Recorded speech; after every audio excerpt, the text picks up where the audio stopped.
Assalamualaikum warahmatullahi wabarakatuh. Perkenalkan, nama saya Yudi Christopher Jabus Pengguna, Stambuk F551200117. Pada kesempatan kali ini, saya ingin membahas mengenai ringkasan mengenai materi sistem informasi geografis. Yang pertama adalah definisi SIG atau sistem informasi geografis, yang merupakan suatu komponen yang terdiri dari perangkat keras, perangkat lunak, data geografis, dan sumber daya manusia yang bekerja bersama secara efektif untuk memasukkan, menyimpan, memperbaiki, memperbaharui, mengelola, memanipulasi, mengintegrasikan, menganalisa, dan menampilkan data dalam suatu informasi berbasis geografis. Data SIG sebagian besar data yang akan ditangani dalam SIG merupakan data spasial, yaitu sebuah data yang berorientasi geografis, memiliki sistem koordinat tertentu sebagai dasar referensinya dibagi dalam dua kelompok data, yaitu pertama informasi lokasi atau spasial yang berkaitan dengan suatu koordinat, baik koordinat geografis, lintang dan bujur, dan koordinat XYZ. Yang kedua adalah informasi deskriptif atau atribut atau informasi atau non-spasial, yaitu suatu lokasi yang memiliki beberapa keterangan yang berkaitan dengannya. Contohnya, jenis vegetasi, populasi, luasan, kode pos, konsentrasi pencemar, kejadian penyakit, dan sebagainya. Selanjutnya adalah format data SIG, yaitu terbagi dua. Yang pertama, data vektor yang merupakan bentuk bumi yang direpresentasikan ke dalam kumpulan garis, area, atau daerah yang dibatasi oleh garis yang berawal dan berakhir pada titik yang sama. Dan nodes merupakan titik perpotongan antara dua buah garis.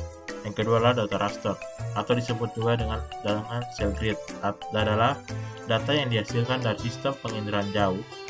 Pada data raster, objek geografis direpresentasikan sebagai struktur cell grid yang disebut dengan pixel atau picture element. Selanjutnya adalah fungsi SIG. Adapun fungsi-fungsi dasar dalam SIG adalah sebagai berikut. Yang pertama adalah akuisisi data dan proses awal, yaitu meliputi digitasi, editing, pembangunan topologi, konversi format data, dan pemberian atribut dan lain-lain. Yang kedua adalah pengolahan database, meliputi pengarsipan data, penyimpanan database. Yang ketiga adalah pengukuran keruangan dan analisis, yaitu meliputi operasi pengukuran jarak dan luas wilayah, analisis buffering, overlay, GWS, dan kringing, dan lain-lain. Yang terakhir adalah penanganan grafis dan visualisasi, atau meliputi transformasi skala, generalisasi, peta topografi, dan peta statistik, dan peta tematik.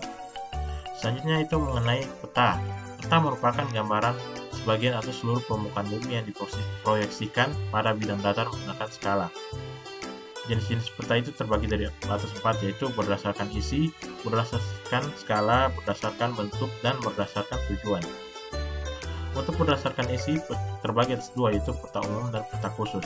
Peta umum adalah peta yang menggambarkan seluruh bentuk kenampakan alam yang ada di permukaan bumi, baik berupa kenampakan fenomena alam asli maupun keadaan fenomena budaya yang terdapat di suatu tempat. Lalu untuk peta khusus sendiri adalah peta khusus atau peta tematik adalah peta yang menggambarkan suatu penampakan alam tertentu yang ada di permukaan bumi guna memberikan informasi yang lebih spesifik. Kegunaan peta umum untuk mengetahui daerah pegunungan, dataran rendah dan tinggi, danau, laut, dan lain sebagainya dengan bantuan simbol peta. Yang kedua sebagai sarana pemandu wisata untuk menunjukkan tempat wisata. Yang ketiga untuk mencari tata letak suatu tempat dengan garis lintang serta garis bujur.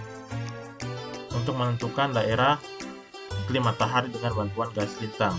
Dan yang terakhir untuk mencari tahu daerah waktu dengan bantuan garis bujur. Lalu selanjutnya adalah kegunaan peta khusus, yaitu untuk memberikan informasi mengenai suatu data khusus seperti persebaran penduduk, persebaran tanah, persebaran flora dan fauna, dan sebagainya. Selanjutnya adalah berdasarkan skala, terbagi atas 5, yaitu peta skala kadaster atau peta kadaster. Pada umumnya adalah peta yang menunjukkan wilayah peta tanah maupun peta yang ada di dalam sertifikat tanah. Peta kadaster memiliki ukuran skala antara 1:100 sampai 1:5000.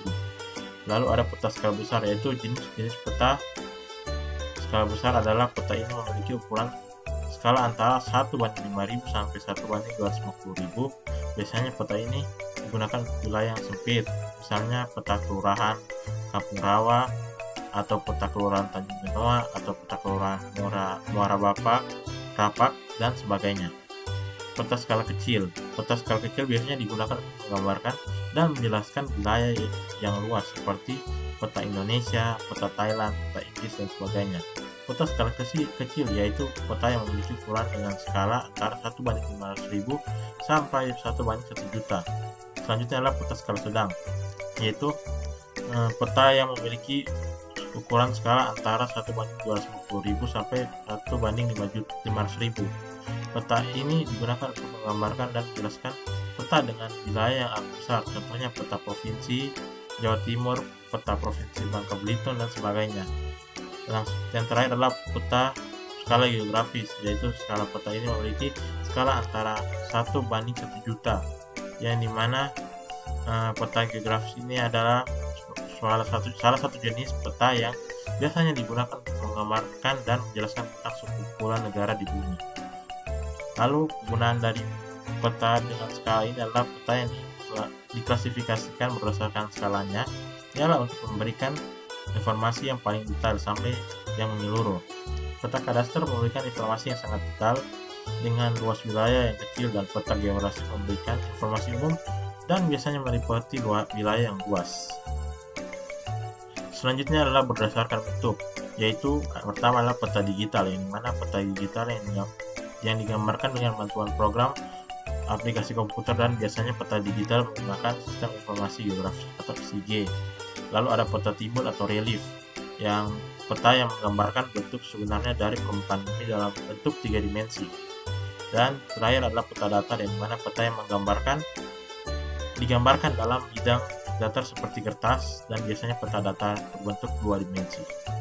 Selanjutnya adalah kegunaannya adalah peta digital memberikan representasi akurat dari daerah tertentu, merinci jalan utama dan tempat menarik lainnya.